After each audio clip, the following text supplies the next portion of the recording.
For some days, he was with the disciples at Damascus. And immediately he proclaimed Jesus in the synagogue, saying, "He is the Son of God." And all who heard him were amazed and said, "Is not this the man who made havoc in Jerusalem of those who called upon this name? And has he not come here for this purpose, to bring them bound before the chief priests?" But Saul increased all the more in strength and confounded the Jews who lived in Damascus by proving that Jesus was the Christ. When many days had passed, the Jews plotted to kill him, but their plot became known to Saul. They were watching the gates day and night in order to kill him, but his disciples took him by night and let him down through an opening in the wall, lowering him in a basket. And when he had come to Jerusalem, he attempted to join the disciples, and they were all afraid of him, for they did not believe that he was a disciple.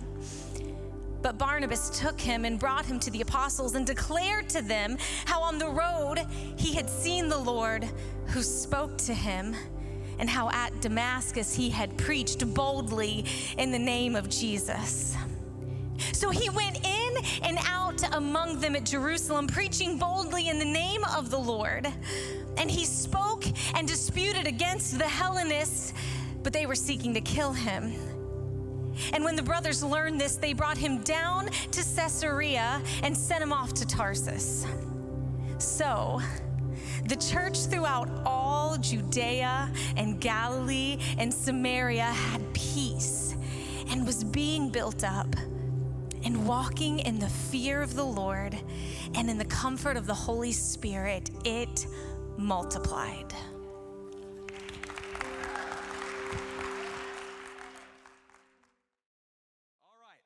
Okay, and we love God's word here at New Heights Church so much. We preach it verse by verse, line by line, precept upon precept, and we go through all the books of the Bible. God's word is powerful and has the ability to transform our lives, and so we love it. Like I said, we find ourselves this morning in Acts chapter 9 and starting in verse 19. That's where we find ourselves this morning. We're going to continue to unpack this incredible book.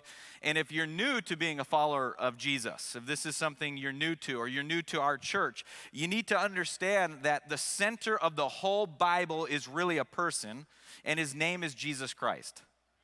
And revolving around Jesus are what I like to call boundaries or principles on how to live your life. So God knows the things we shouldn't do, and he knows the things that we should do, right? And a lot of wisdom, a lot of practical, very good advice, as well as historical people and their stories are in the Bible. And these stories of these people, they're some of the most amazing, fascinating, life-changing, earth-shattering, eternity-altering stories in the history of the world. And today, we're going to look at one of those stories about life transformation. We get to continue to look at Saul's life, or what most of you know him as, the Apostle Paul. Yep, that's right, the guy who wrote most of the New Testament. And what we're going to do is examine this guy's testimony. And I use the word testimony, not just his story, but his testimony, because there's a difference between somebody's story and their testimony. Okay? How many of you just love a good biography? You love a movie, a feel-good story about somebody's life. Right? We love to hear about somebody who overcame adversity, someone who stood in the face of opposition, somebody who was able to pull themselves up by their bootstraps to experience a win. You know, they emerged triumphant over their circumstances. My favorite movies are the ones that are based on true events. Somebody's life story. I love it. You know, my favorite movie of all, Rudy. Well, I like Dances with Wolves. But then number 2 is Rudy, right? I love Rudy. They tell Rudy he'll never play for Notre Dame. It's a true story, but he did, and the best part of that movie is at the end when he gets that tackle, right? At the end of the game, they start chanting, "Rudy, Rudy, Rudy," and he goes in and he gets the tackle. He overcomes all of those obstacles, and he's a player for Notre Dame. If that's not enough evidence for you to be a Notre Dame fan, I don't know what is, okay? It's God's team, man. Now, the difference, though, between somebody's story and a testimony is this: God. God. Because someone's story is about what they did, and a testimony is about what God did. A good story is about how they overcame.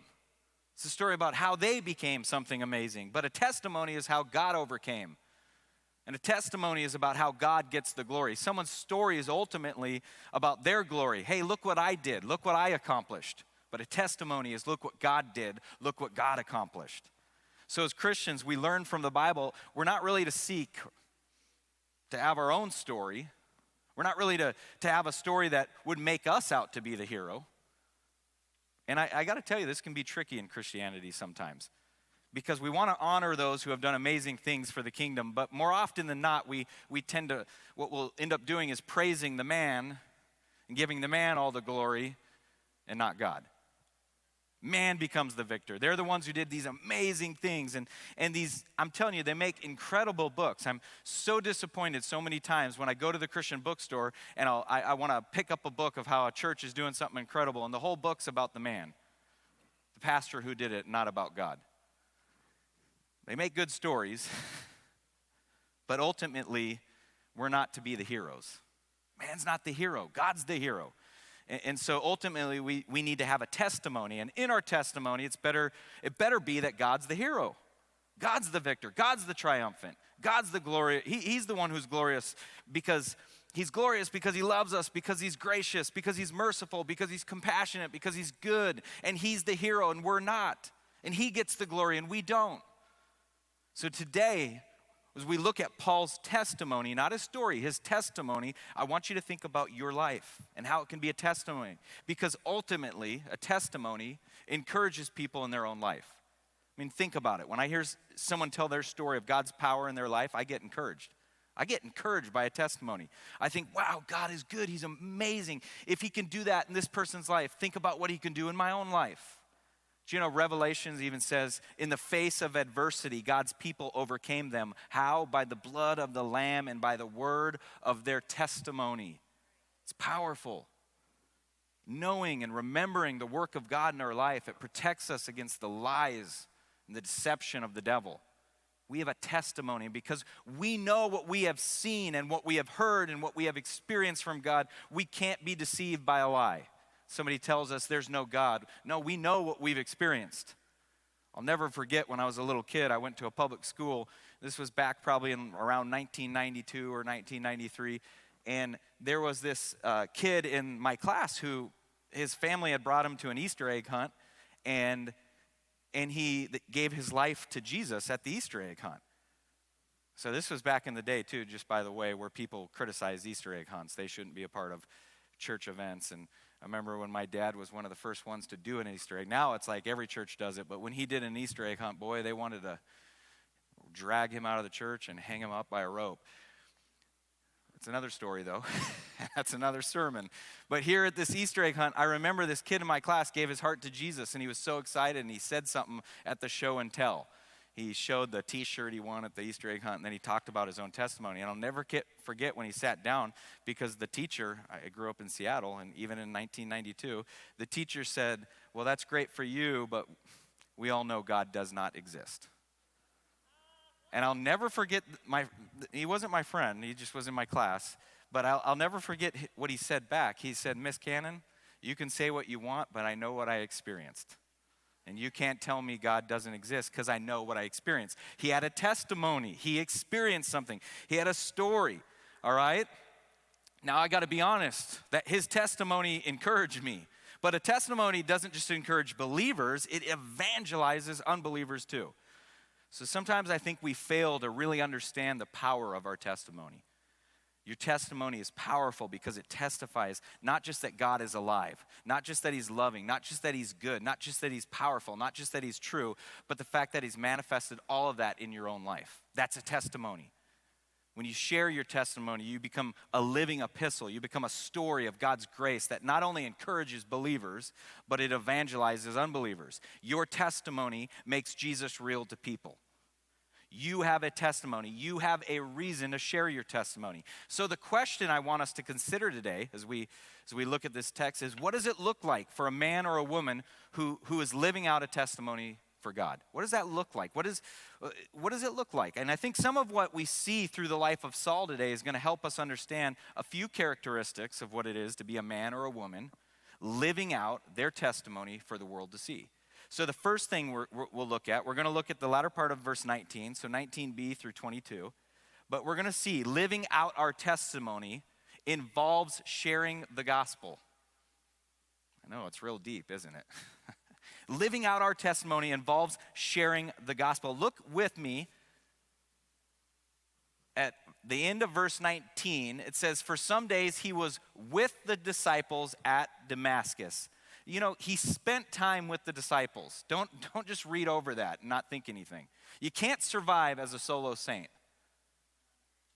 All right? He spent time with the disciples. We need to prioritize our priorities. Being with God's people has to be a priority. Let me tell you something. I'm going to get real controversial here. I'm very grateful and thankful for our online presence because it reaches people that sometimes cannot come to church. But being with God's people needs to be a priority. You can't be with God's people watching it through a screen. So he spent time with his disciples. In fact, Hebrews 10:25 says, not neglecting to meet together, as is the habit of some, but encouraging one another, and all the more as you see the day drawing near. You gotta prioritize God's people. And guess what? Church isn't just Sunday. You can't just come on Sunday morning and say, I've done my part, I've been with God's people. No, the Christian life is community. It's doing life together, and sometimes we in the West don't do that very well. We'll give God an hour and a half on Sunday. Now we even struggle with that, giving God that hour and a half, because it's way easier to watch the service in my pajamas wearing my Cincinnati Bengals snuggie, you know? I don't even have to take off my slippers. Prioritize our priorities is what we need to do. All right, verse 20. And immediately, now if you take notes, I want you to circle this word immediately. And immediately he proclaimed Jesus. There's another one. He proclaimed Jesus in the synagogue, saying, if he is the Son of God, and all who heard him were amazed and said, is not this the man who made havoc in Jerusalem of those who called upon this name? And has he not come here for this purpose, to bring them bound before the chief of priests? But Saul increased all the more in strength and confounded the Jews who lived in Damascus by proving that Jesus was the Christ. So the first thing I want to point out is that living out your testimony is going to mean sharing your faith. Followers of Jesus share the gospel. And here are some of the things I noticed from these verses we just read, at least some initial observations. Number one, Saul had been in Damascus for a very short period of time. His encounter at the beginning of this chapter on the Damascus road, it just happened days ago. It's just been a matter of days. Saul left Jerusalem. He left with warrants and commissions to take any people of the way that he could find, arrest them, and return them, possibly even kill them. He's wreaking havoc. He encounters Jesus on the Damascus road at the beginning of the chapter, and in doing so, it completely and radically transforms him. Come on, somebody say amen. Talking a radical transformation occurs. And now he's only been in Damascus for a few days, not too long. And what we notice is that he's beginning to immediately change his mission. He's no longer about let's arrest these people of the way, let's find them and get rid of them. He's different now, just a few days here with the disciples, and he immediately begins to take action. He immediately begins to share the gospel. In fact, I want to focus in on the word a little bit more, immediately. Because Saul couldn't wait to go to the synagogues in Damascus and share the good news that he's just received. Why? Because he's filled with the Holy Spirit. And when the Holy Spirit fills you, it spills out. That's what is happening here. Paul has been full of the Holy Spirit. He's been radically transformed and changed, and he wants to go share this with as many people as he can. And Luke gives two statements here in really what was at the heart of Saul's new worldview. And I don't want you to miss this. Jesus, the hated, rejected, crucified criminal, is the Son of God and the long hope for Messiah. This is Paul's message here. In fact, verse 20, it says, and he proclaimed Jesus. Where? In the synagogues, saying he is the Son of God. And verse 22, Paul increased all the more in strength. He confounded the Jews who lived in Damascus by proving that Jesus was the Christ, which means the Messiah, the anointed one, the fulfiller of all God's promises to Israel. I love it. Think about this for a minute. The last words we hear coming out of Saul's mouth before his conversion in verse 5 was this: "Who are you, Lord?" Verse 5, he says, "Who are you, Lord?" The first words we hear coming out of his mouth after the conversion are, "Jesus is the Son of God." There's no undercover Christianity here with Paul. That's why he goes to the synagogues. He went to the synagogues and the fellow Jews, and he preached that he is the Son of God. This very man who swore Jesus was not the Son of God is the very one in the synagogues of Damascus preaching that Jesus is the Son of God. And if you were in the synagogue service, you'd probably be as confused as you could be. What in the world? Who is this guy? Isn't this guy the ones, he just came into Damascus to take the followers away. Here he's coming in and saying this. They'd be confused, right? Here he is opening scriptures, and he begins revealing what the scriptures say about this man. Jesus is the Son of God. Now you need a little background information on this because the Jews believed in Christ. You need to know that. They believed in Christ. They expected him to come. In fact, according to the Old Testament prophet Daniel, not the old prophet, the Old Testament prophet, the very day of the Messiah's coming to Jerusalem was given. The problem was they refused to believe that Jesus was the Christ. But Paul's preaching that Jesus is the Christ. Absolutely nothing passive about Saul's preaching whatsoever. His preaching, you need to understand, either resulted in revivals or riots. That was Paul's preaching. I'm going to be honest, I get real sick and tired sometimes of hearing preachers need to fluff up their messages so that we get as many people in the seats. I'm not going to play that game. I won't do it. I will not do it. Nowhere in the New Testament do we see it. The message they preach is Jesus is the only way. He's the only way to heaven, and the only way you can get to heaven is through repentance and being born again. That's it. That's what I want people. I want to lead people to Jesus so they can experience salvation and can experience heaven. And I don't want to fatten them up and send them to hell. I don't want to have them have a 25, 30-year experience with the church that was just so amazing. Everybody was so nice. They get to heaven. They think, why didn't anybody ever tell me this? There's nothing passive about Saul's preaching. He continued to take the scriptures and reveal through the scriptures that Jesus is the Son of God. He immediately gets in the process of sharing the gospel. He begins to get immediately engaged with people to communicate the living Christ. Saul is living his life now for a very different mission. Think about it, this living out your testimony thing. Saul begins preaching as soon as he is saved. As soon as the realization came to him that all this stuff about Jesus was true, it was real, and it was now real for him. It wasn't just enough that it was real for him, though. He needs to make it real for everyone he can. If it's real for me, the chief of sinners, that's what Paul called himself. It's got to be real for others, and others need to hear it. Saul felt an urgency to immediately tell somebody about his testimony. So he came to Damascus on one mission: round him up, send him back, kill him, do whatever I got to do. Now he's living on a different mission: proclaim the name of Jesus Christ. And in doing so, share the good news of this person or this man, the Son of God, that he's encountered on the Damascus road. It's now changed his life. He immediately begins to share this with everybody. And here's what I want you to see in this text. Now, people know us, right, by the things that we do. So, if you talk to somebody and go, hey, do you know Justin Hansen? They might say, yeah, is that the pastor? That's the guy that pastors, right? He's a pastor. Or, hey, do you know so-and-so? Yeah, he's a dentist. Do you know so-and-so? Yeah, he's a doctor. He's a teacher. People know us by the things we do.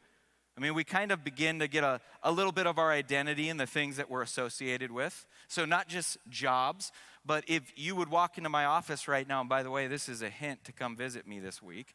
If you were to walk into my office this week, you would say, wow, Pastor Justin, he's an elk hunter. Yeah, that's right. You would look up on my wall and say, wow, Justin's a warrior. What a manly man.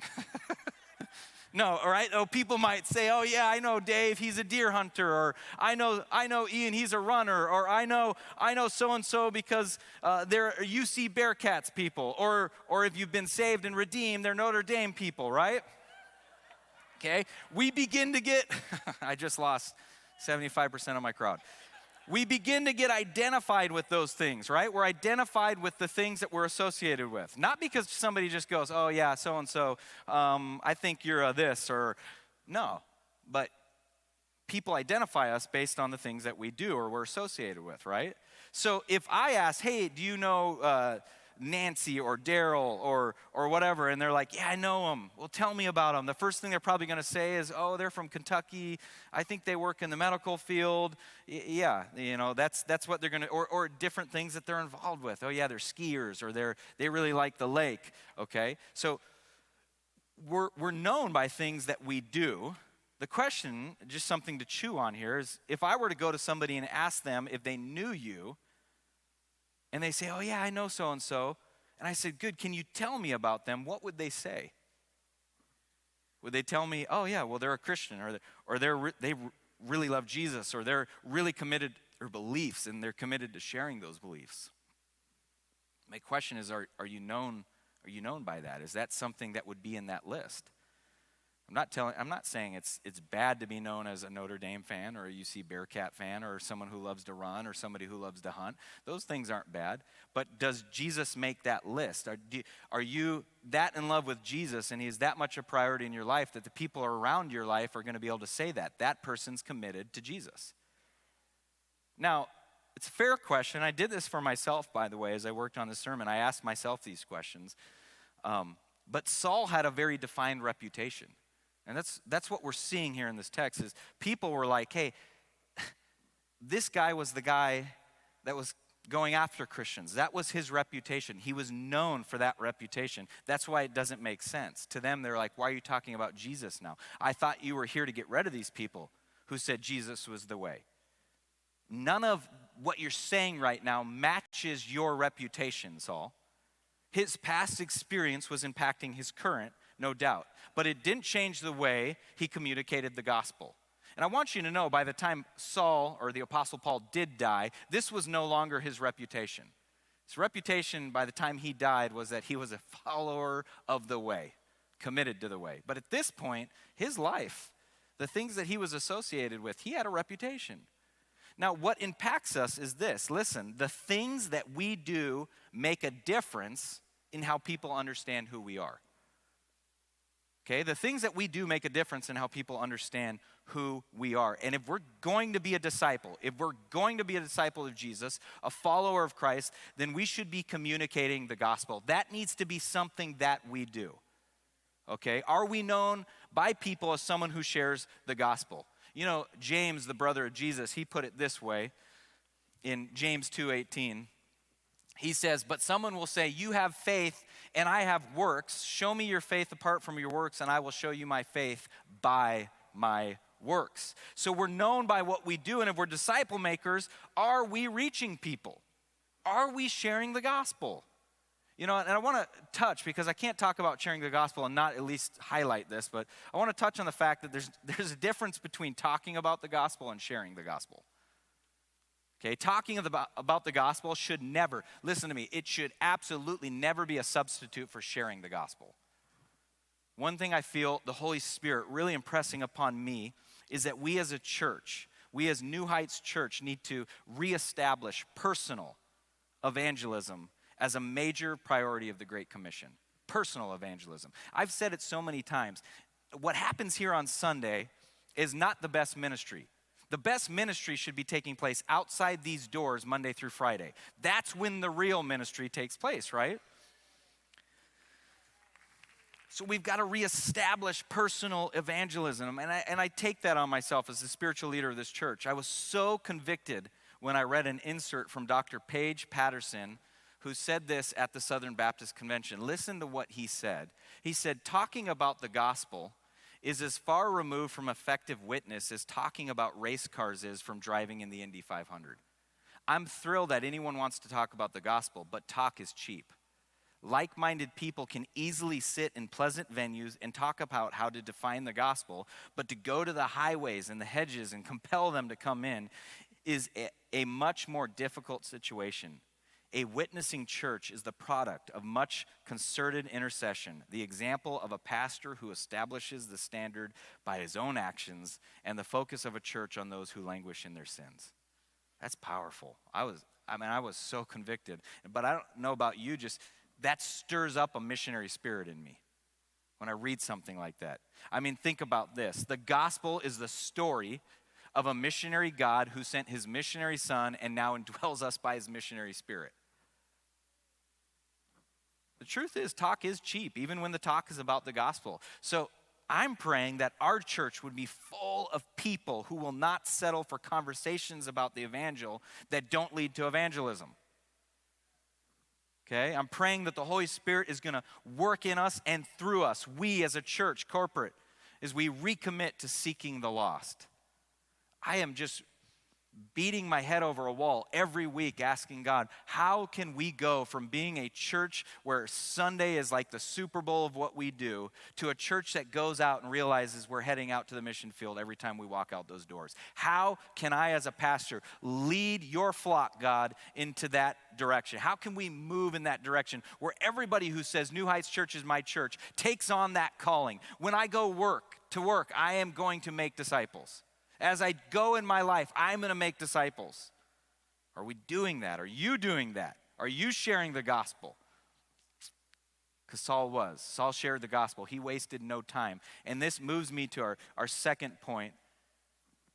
Again, real deep here, but living out our testimony means making disciples.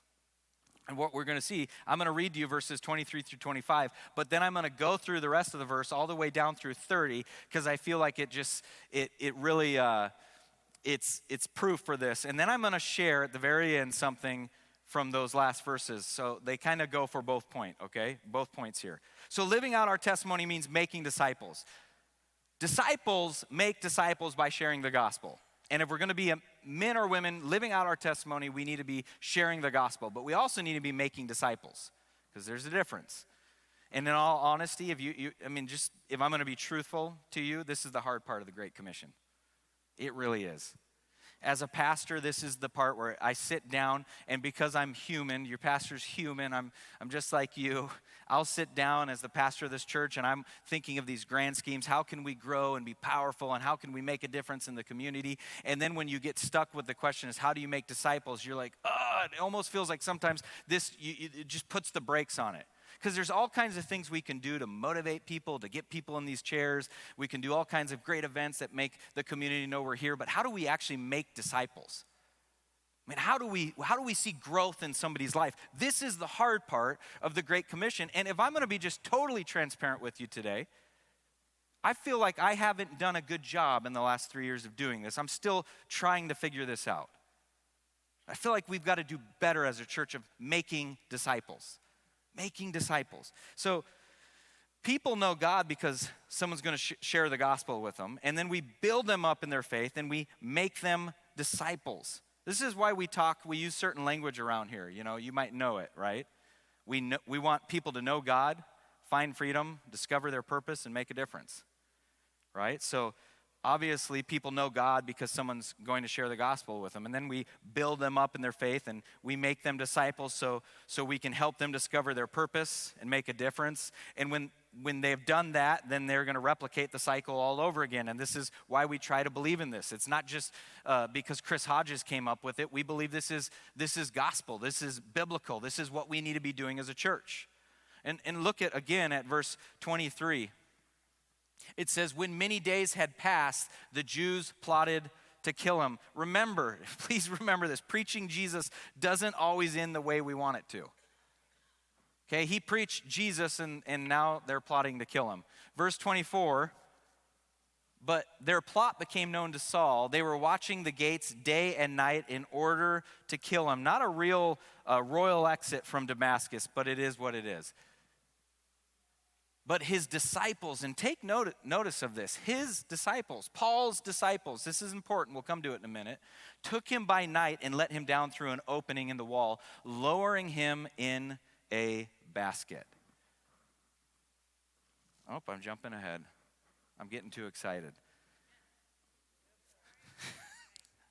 Now, I'm just going to read all the way through. Actually, yeah, I'm going to do it. I'm going to read all the way through.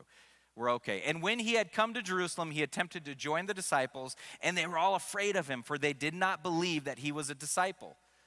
But Barnabas took him and brought him to the apostles and declared to them how on the road he had seen the Lord who spoke to him, and how at Damascus he had preached boldly in the name of Jesus.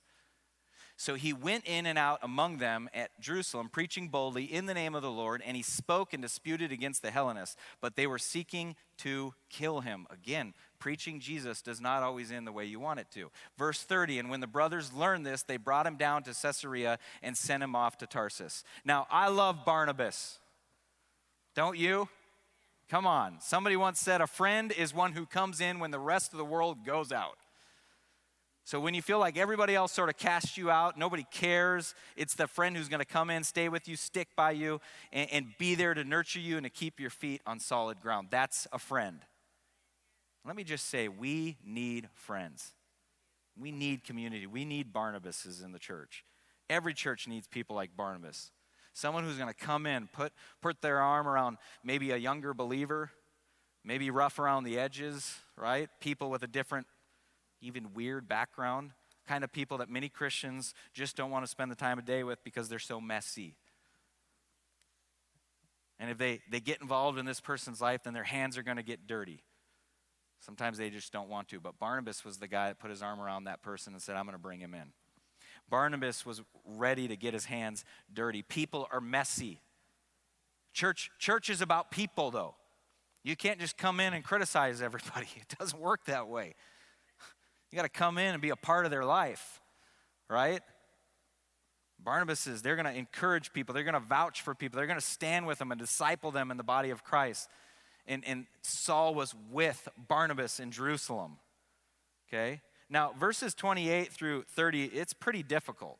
It's a difficult passage. It's a difficult truth because living out our testimony means making disciples, but making disciples won't be easy. Talking about this, probably the hardest part of the commission. Here's what I want you to know. Paul was chosen, but he was also opposed. So listen to me, church, you are chosen, but you will be opposed. The moment a church really starts to make disciples, they are going to experience all kind of opposition. Because again, that's where real life change happens. It's one thing to get a bunch of people to come to the altar and say, yeah, I want to follow Jesus. Satan's not scared at that point. He's scared when we start to disciple those people.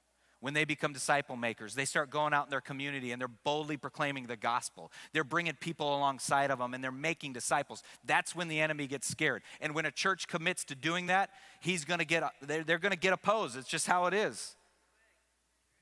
Maybe that's why the church in America is not being that opposed. Maybe we're not making disciples. It's a difficult passage. You are chosen, but you will be opposed. Now, I think this sometimes comes as the biggest surprise for believers. Aren't they supposed to listen? Aren't they supposed to accept Jesus? And I want you to see something because there's even more to this passage that gets me. I don't want you to just gloss over this. The fact that for Paul, most of his opposition came from his fellow religious Jews. They were supposed to get it, right? I mean, they were supposed to understand it. He was supposed to help them see the clear reasons why he believed what he believed. I mean, after all, it made sense. But it didn't happen. They rejected him. They rejected his message. Now, an important thing for you to consider here.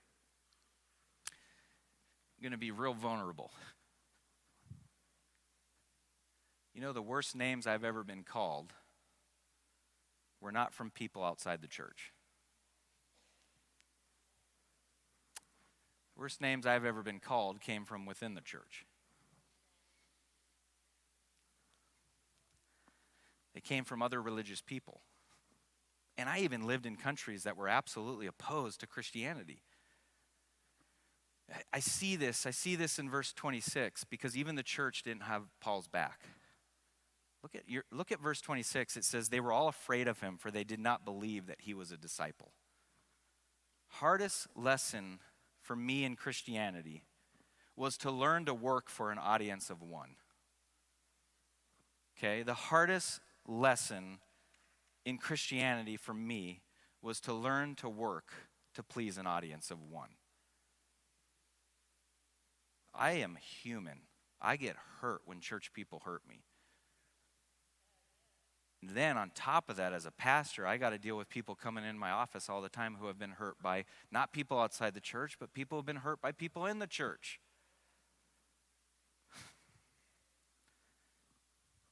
If you're going to live out your testimony for Jesus, you're going to need tough skin. You know, my mom used to tell me my dad, when I was a little kid and I felt called to be a pastor, he said, well, you got to learn to grow some tough skin. One of your favorite sayings is going to be water off a duck's back. Now, if my dad was still alive today, I would say, Dad, that's not the call of a pastor, that's the call of a Christian. Anybody who says yes to Jesus and says, I want to make a difference with my life is going to bring opposition. And it's not just going to come from outside the church. There are going to be people, unfortunately, within the church who are going to criticize you. I see it. As a pastor, I wish I didn't see it. But sometimes when I go to sectional meetings and I'm surrounded by other pastors who are supposed to be men of God, leading the church of God, leading God's flock, and all I hear, instead of just praising God about the testimonies that so many people came to Jesus, we're seeing life transformation. Instead, all I see sometimes at those meetings are pastors criticizing their fellow brothers and sisters. Oh, that church is only experiencing this because they're doing that and doing this and doing that. And all of a sudden, they're questioning the motives of the pastor, and it breaks my heart. Let me tell you something, New Heights Church. We are going to be a church that celebrates life change. We've got one mission, and that's to see Jesus glorified. That's it. And all of these churches in Cincinnati who call on Jesus Christ as their Savior, those are my brothers and my sisters, and I rejoice when I see them experiencing people coming to Jesus, people experiencing the power of the Holy Spirit. I pray for my fellow pastors all around this community that God would raise up churches to go out and reach the lost. I'm excited about it. I'm excited about it. Don't be that one person when you see somebody's small group growing, or they started this Bible study and it's growing. Don't be that person that says, well, they're only growing because they feed them cheesecake. I mean, if we fed them cheesecake, then we'll get all kinds of people too. Come on, church. Come on. Okay, back to the text. Paul was back in the synagogues. He was teaching, and then some days later, now people are trying to kill him, right? Well, there's some detail that's not included here in our text, but it's very important. Paul in the book of Galatians, when he's describing this journey or his experience, he gives us a little bit more detail. He says in Galatians, between verses 22 and 23 in Acts is a period of about 3 years. So Paul leaves Damascus, he goes out to the Arabian desert and spends 3 years in the Arabian desert. And again, we know this because Paul tells us this in Galatians 1:17. In fact, I messed Corey up so bad. Corey, you're awesome and amazing. Thanks for putting up with me. We know this because in Galatians 1:17 it says, I left, went to Arabia, spent time there, and went back to Damascus. So verse 23 is when Paul is coming back to Damascus, and there's this 3-year time period in between verse 22 and 23. And here's why I think that's important for us to contemplate, not complicate. Because what Saul was doing in the desert for 3 years, what was he doing? Now, he could have gone out into the desert, found a cave somewhere, spent 3 years living in a cave all by himself, learning about who Jesus is, and then after 3 years returns to Damascus to continue.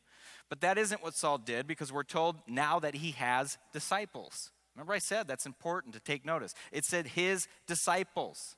His disciples. Luke doesn't really give us a whole lot of details here, so I bear with me, but I'm gonna give some information. So Arabia. It's not just some isolated desert location like he went out in the middle of the Sahara somewhere.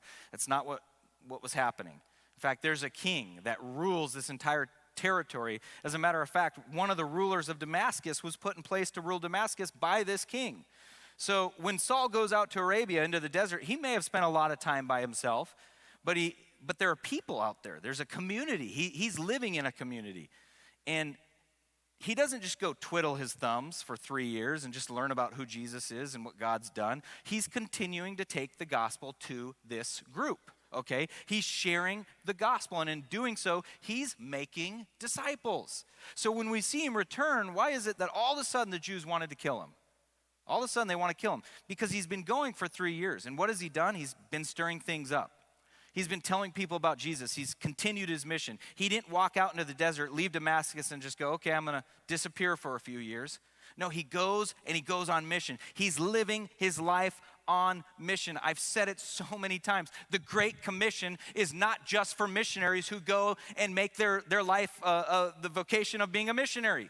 The Great Commission is for anybody who puts their faith and trust in Jesus Christ. If you've done that, you are called. As you are going, make disciples. That's what you need to be doing, and here Paul's doing it.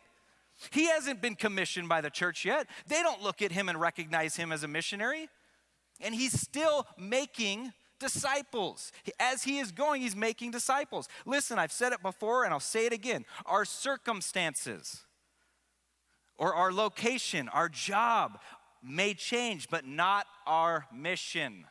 Not our mission, not our calling. And so wherever Paul goes, or Saul, he's sharing the gospel and he's making disciples. He isn't just getting people to raise their hand either in prayer. He's not just getting people to come up to the altar and say, I'll do this. He's actually getting people to follow Jesus Christ. So when he returns to Damascus, he doesn't come as just a single guy. He comes with people, okay? He's coming with people that he's made disciples of. And so now the Jews are saying, okay, we've heard what's been going on. We've heard what's been going on over in Arabia. Now this guy's coming back, and we've got to put an end to this guy. So the Jews decide we need to kill him. So that's what they do. They put watches around the wall, guards around the wall. We're gonna go check the gates. We're gonna make sure he doesn't come in because the king of Arabia, whose ruler is ruling over Damascus, has said, we have got to get this guy. He is trouble. Disciple makers, those of us who are living on mission, are communicating the gospel.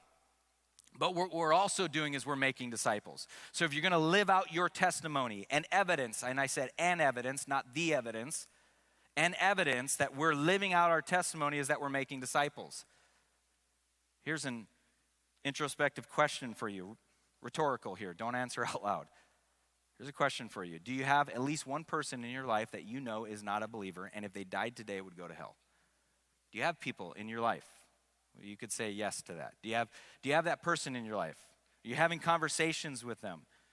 Are you all getting together for coffee? Are you inviting them over to your house, eating breakfast some mornings, chatting on the phone? You texting each other, meeting at Dunkin' Donuts? A lot can happen there. Do you have that person? Do you have that person or people like that in your life, and you're actively engaged in sharing the gospel? It's an important question for us to wrestle with. It's an important question for us to ask. What about this question? Do you have people in your life that you're actively building up? Do you have people in your life that you're actively making disciples out of, that you're talking to them about their faith, you're helping move them along, and you can look at them in the eye and say, follow me as I follow Jesus. Follow me as I follow Jesus. Do you have somebody like that in your life? Because a man or a woman who's living out their testimony, who's working or is helping people know God. If you're living out your testimony, you are helping people know God. You're helping people know God, you're helping people find freedom, you're helping people discover their purpose, and you're helping people make a difference. New Heights Church is going to be a church that not only shares the gospel, but we will be a church that makes disciples. And this is where I'm going to close here. This is the end. Some of you are like, he won't close right now. Number 3, and this is really what we read in verses 26 through 30, and then I'll touch on 31, but living out your testimony means allowing God to prepare you. I want to come back to the fact that there's a whole lot of time that passes in these verses. So we've already talked about the fact that there was 3 years that passed between verse 22 and 23. We know that because Paul told us that in Galatians 1. 3 years passed before Paul met the first apostle. And remember, during those 3 years, we just talked about it, Saul was growing in his faith and he was making disciples. He was bringing Jews to Jesus one by one. That's what making disciples is. And I want you to know there's a truth in that too. Listen to me. It's easier to do ministry when somebody's not just sitting back going, okay, Lord, you know where I live. You know my phone number. You know my address. So if you ever want to use me, I don't know, send me a vision from heaven. Do something like that to get my attention. I'm here. I'll do something for you. Just let me know. No, man, it's easier it's easier for God to move somebody that's already moving, right? People who are on the move. It's easier to direct a moving object. It's easier to control a moving bicycle. It's easier to direct a moving person, a person looking for opportunities. Man, if you're looking for opportunities, I promise you, God is going to put you in a place where you can be used. A busy person will find many opportunities to serve the Lord when they're looking for and engaging in and getting involved in God's work. He's on the move. So Paul, I want you to know, Paul has not been officially commissioned yet, but that didn't stop him from ministering. Then, after 3 years, he got his first introduction to the pastor Peter. Then he left again for 14 years. How do I know that? Paul explains it in Galatians 2:1. He says, then after 14 years, I went up again to Jerusalem with Barnabas, taking Titus along with me. Now, Acts is so interesting. But if you don't understand the timelines of this book, you miss out on so much because there's a message to be learned in the timing of this book. So what happened during those 14 years? Now, I'm not totally sure, but the rest of the New Testament, it gives us some clues. Because in Paul's letters, we learn that he had some visions, right, where God clarified his calling and gave him some important insights about Jesus. I got to be honest, Paul probably needed God to clarify his call. Because when God calls you, and then you got to wait so long, you probably need God to clarify it. Hey, I'm called, right? Hey, remind me again. Tell me I'm called, right? I mean, you had called me. Ananias put his hands on me. He told me that you had set me apart. That was you, right? Because church still isn't commissioning me. They're still not sending me out. God, this was from you, right? And then all the stuff he went through. Because we learned from Paul's letters, the guy was persecuted a lot during those years. Most of that happened in that little white space in your Bible between verse 26 and 27, those 14 years. And even after verse 27, Paul he just fades out of the spotlight until chapter 13 when he's given his first official assignment. So why in the world, Pastor Justin, are you focusing on that time or that little white space in my Bible? Because there's one of the most powerful truths in this space, and it's also one of the most neglected truths of the Bible. Man, we as Pentecostals, we love to talk about get out there and get busy as an official missionary or do this or do that. Time's a wasting. We don't have time to waste anymore. Let's just get people out. We don't need to train people. They don't need to be equipped. We need to send them. So hear me out. Because like I said, we don't have a lot of details as to what Paul was doing. We do not know that those 17 years between the time God called him in Acts 9 and when he's officially commissioned as a missionary in chapter 13. And remember, like I said, everything in the Bible is there for a reason. So I want you to hear me and hear me carefully. God took a minimum of 17 years to prepare Paul for his first missionary journey, where he was actually a commissioned missionary sent by the church. 17 years. 17 years. And I'm sure Paul thought he was ready, maybe even questioned God at times. Why do I have to wait? Why can't I go now? Now, I want to be clear. Some scholars disagree as to whether the 14 years are between verse 26 and 27 or between verse 27 and 11. But either way, the point is this. God took a long time to prepare Saul. How many times have I heard young people say this? Why can't I go to the mission field now? I don't need Bible college. I don't need to prepare. I had people I studied with at CBC that would say that. I'm going to quit. Justin, quit with me. The Lord's going to come back tomorrow. He may come back tomorrow. He may.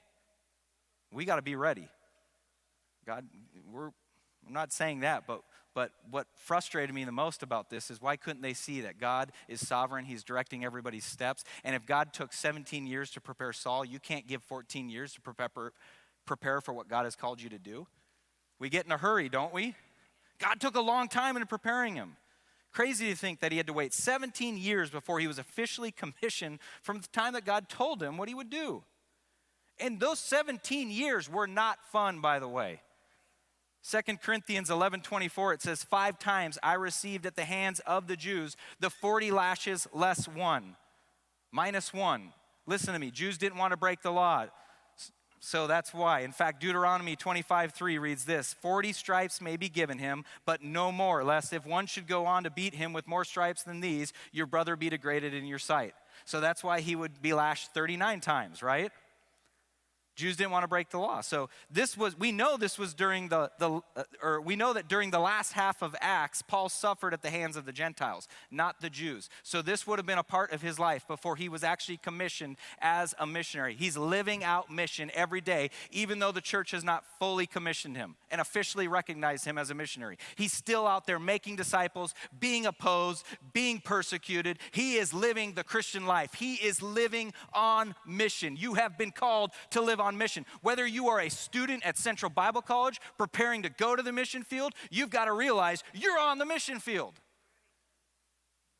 Why would you stop looking so far ahead down the road? Don't you know that God has you right here for a purpose, for a reason? Some of you are like, why am I in Cincinnati? Or I always thought I would do this. Or God told me when I was young I'm going to do this. Well, God, he's going to fulfill whatever he told you. But he's got you on his path, his timing. You got to trust God. God has a purpose for you right here in Cincinnati. Every single one of you sitting in these seats who have called on Jesus as your personal Savior. He's got a call for you. I'm telling you right now, you are in God's will. I get excited because so many times we don't like God's timing. We want our timing. God's timing's best. God knows what he's doing, and everything in our life is preparation. It's not by accident that you're where you are. I've always said this, and just so you know, your pastor gets theologically spanked sometimes too. I had a mentor just fly from Seattle, and he was meeting with me, and he was asking me about my missions experience, 10 years in Assemblies of God World Missions, and I said, it was a waste of my life. It's a waste. It's 10 years I can't get back. What a waste. Just never got to do what I felt God calling me to do, and it was a waste. And he spanked me, not physically. I don't have that type of mentoring relationship. He said, wow, he goes, that's a terrible way to look at it. He says, because God doesn't make mistakes, he has no accidents. You see, God knew what he was doing. God was building you up. God was preparing you. God was using those experiences that you had in Thailand so that you could be a good pastor here. Don't you see that? No, I didn't see that, because sometimes, again, I look at it through my view, through my lens. He had to take me back to God's text to get me to realize that. It's funny because so many times I have, as a pastor, I have people come into my office and say, I'm called to ministry. And it's like right there they want to go into ministry. They don't want to train for it. They don't think they need any preparation for it.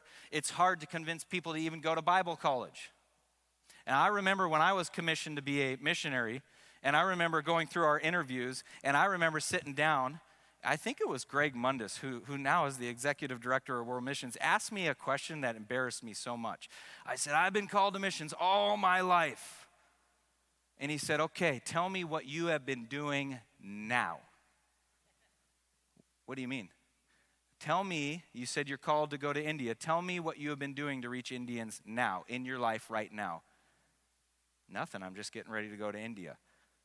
No, if this is your call, if you're called to missions, what have you been doing right now? You're telling me you're so excited about reaching unreached people. What have you done to reach unreached people in your community right now?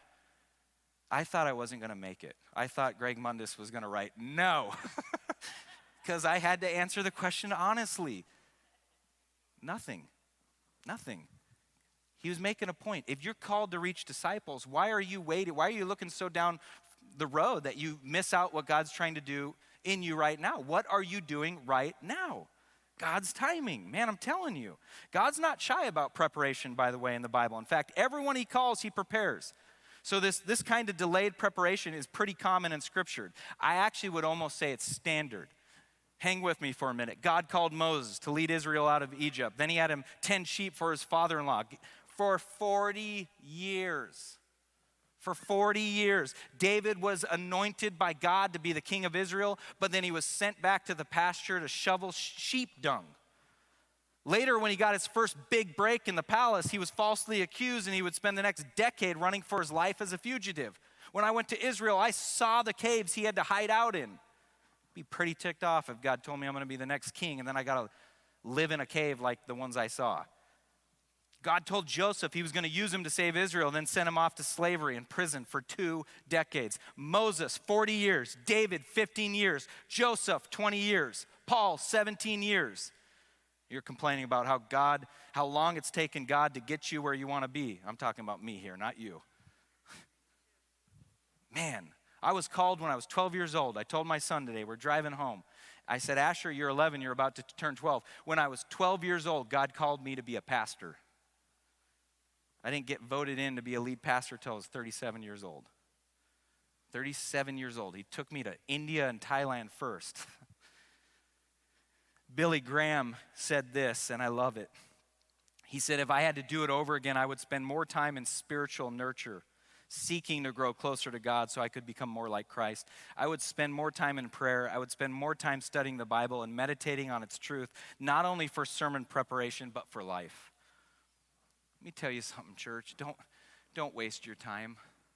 It's where you learn character. It's where you learn patience. Don't waste your time. I know it's hard. I know that it can sometimes, it means working a job you don't like. It might mean attending a school you don't like, or it just might be being in a season you don't like. Maybe being in a season of sickness or singleness. And I know it's hard, but it's where God teaches you. Everything is preparation. It's like Karate Kid and Mr. Miyagi. Wax on, wax off. Come on, right? Daniel's son had no idea what Mr. Miyagi was doing, but then all of a sudden, boom, boom, and this, right? Come on.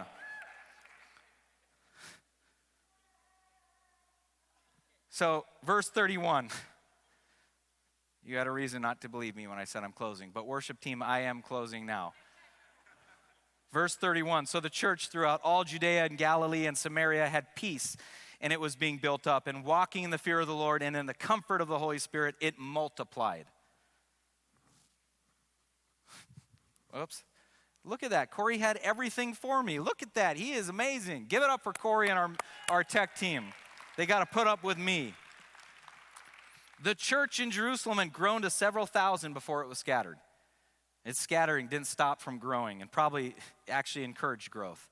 And I want to close today by commissioning each of you to go forth and tell your testimony. All week long I've been excited as I've approached this text today. I've just had this sense of incredible passion and excitement because I believe that there are people that Jesus has you to talk to. I do not believe that New Heights Church is going to grow because we come up with some gimmick. I believe it's going to be because there is a movement that takes place that people capture the heart of God. People understand their purpose is to make disciples. It doesn't matter if you go out as a dentist. It doesn't matter if you're a teacher. It does not matter what you do. Your mission and your calling and your purpose is to make disciples. And I believe that God is going to do something at New Heights Church where he's going to bring us back to that. He's going to make us refocus on that. Not about numbers. In fact, I think if we fill this place up, what we need to do is tell 200 people to leave and start a church. That's what I think we need to do. How about that for church growth? The minute we grow, let's shrink it. I want life change. I want you to get it. You got a testimony to share. That's what church is. And I had communion with somebody a week ago at Skyline Chili. Can you believe that? Skyline Chili was my sanctuary. There's somebody that he wants you to go to today, to be a Barnabas to. There are people that need to hear Jesus' work in your life as we're hearing of Jesus' work in Saul's life. God's going to use you to encourage those who are believers, even in community groups this week, and to evangelize unbelievers. And I want you to understand the power of the testimony that God has given you and how much richer and better it is than just having a story or a biography. Amen? Let's close in prayer. I'm going to close. You are officially dismissed, but we're going to open up the altars here. It's a part of our culture and our DNA. We want to give the Holy Spirit an opportunity for us to respond to what the Holy Spirit's doing. So if you've got to go, don't feel bad. You can go. We are officially dismissing, but these altars are open for you to come and pray. Father, we love you. We love what you're doing. I thank you that every one of us who have said yes to Jesus has a testimony. We all come from different places, different backgrounds, but you have a plan and a purpose for our life. God, I pray the Holy Spirit would continue to work in this church, in this body, in this community. That you'd continue to inspire us, put a hunger inside of us to live out our mission and to bring you glory all around the world, but also right here in Cincinnati, right here in our neighborhood, in our community. And I pray this in Jesus' name.